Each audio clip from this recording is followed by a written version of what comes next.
Na-miss nyo na ba siya? O heto at part 2 na tayo. Sa pinakakwela at pinakamakulit na mga eksena. Ito ang PRRD's Funniest Moments. Part 2. Tamad ka bang mag-aral at laging pasang-awa ang grado mo? O huwag kakalimutan ang payo ni PRRD para sa'yo. Kung masyado mag-aral, makapasa ka lang 75. Okay na yan, 76. Iyang 77, 78, 79, 80, hindi mo na kailangan yan. Kahit 75 lang, okay na yan. Oh. Sabi ng nanay ko, paano man tayo anak? Sabi ko, sige lang ma. Total, kung bigyan mo ako 78, anuhin ko mayang sobra?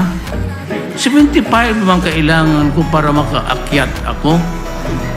Bakit papagurin mo pa ako ng 90?